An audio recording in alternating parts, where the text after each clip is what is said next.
Welcome to Luca is a Billionaire, where the only thing I invest in is your answers.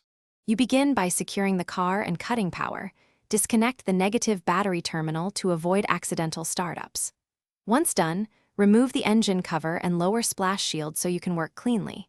You need the correct tools and the new belt on hand. Take or sketch a routing photo now so you won't guess later. With the routing noted, locate the belt tensioner and a suitable breaker bar or serpentine tool to begin releasing tension for the first removal step. You rotate the tensioner and hold it while sliding the belt free. Do this slowly to avoid spring snap. Once off, inspect each pulley and idler. Spin them by hand and feel for roughness or play because a bad pulley ruins a new belt. Compare the old and replacement belt for ribs and length so you install the correct part. Then route the new belt following your photo or diagram, making sure each rib seats into the grooves before you release the tensioner back to apply proper tension.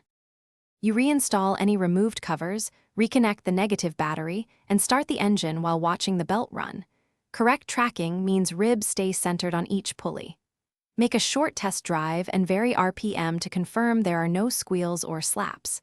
If noise or visible misalignment appears, pull over and shut off the engine.